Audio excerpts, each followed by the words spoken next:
Fuimos usados por el Estado mexicano.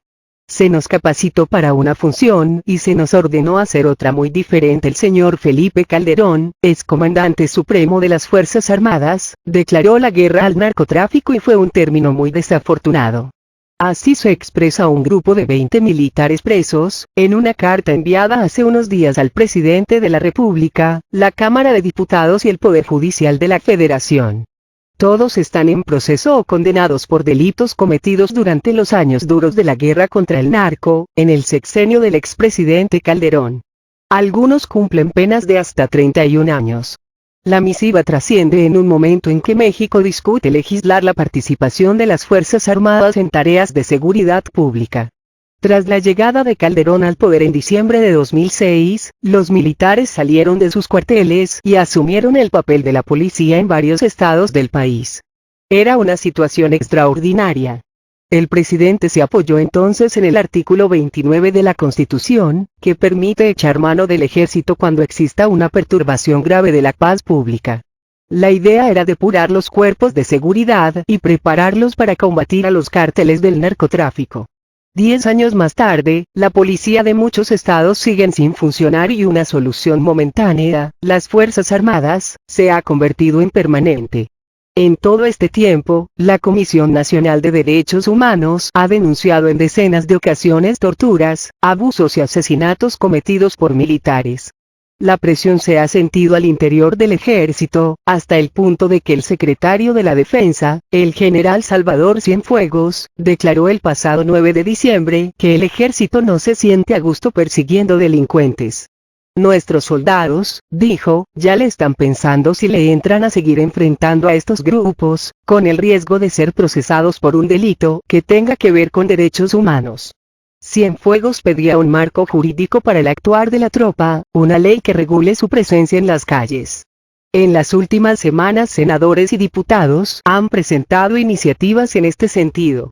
Uno de los puntos que comparten es la necesidad de delimitar en tiempo y forma el actuar de las Fuerzas Armadas en tareas de seguridad. Otro es detallar cómo enfrentar a los delincuentes dependiendo de la situación. El Congreso y el Senado tendrían que pasar la legislación. Los expertos recelan de estas propuestas porque, dicen, no se entiende muy bien cuál es la pretensión.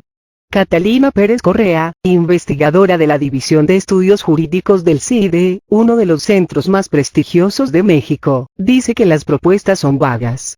Pareciera que lo que están pidiendo, añade, es una ley para que no les acusen de violaciones a derechos humanos.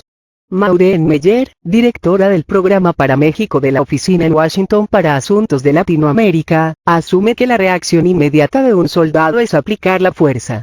El problema que tenemos es una cuestión de capacitación. Durante las últimas semanas, la discusión ha versado no tanto sobre la capacitación de los militares, sino más bien sobre el marco jurídico, la necesidad de dar seguridad al ejército cuando actúe de policía. Pero, ¿seguridad para qué? ¿Legitimidad para hacer qué? En su carta a los poderes ejecutivo, legislativo y judicial, los militares dicen: fuimos usados por el Estado mexicano en un fallido experimento, donde resultó una cantidad enorme de víctimas colaterales y decenas de militares de poca graduación en prisión. Pérez Correa interpreta la carta y dice que una de las cosas que piden los 20 es la exoneración. Para ellos, es responsable quien los sacó a las calles sin preparación, quien los instruyó a hacer algo que produjo muertes colaterales. Casi al final de la carta, los 20 concluyen: ¿qué opina el secretario de la Defensa Nacional? Que estamos haciendo una función para la que no estamos preparados, que ninguno de nosotros vino a las FA para hacer esto.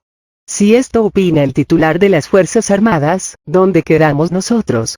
Si el general Cienfuegos asume que fue un error implicar al ejército en la lucha contra el narco, ¿en qué posición quedan los militares presos?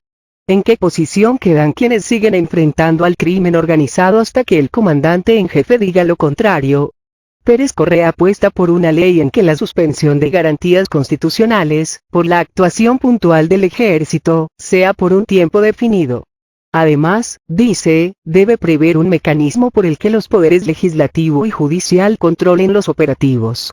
Y sobre todo, dice Maureen Meyer, cualquier ley de seguridad interior debería contemplar un plan de retirada de las Fuerzas Armadas.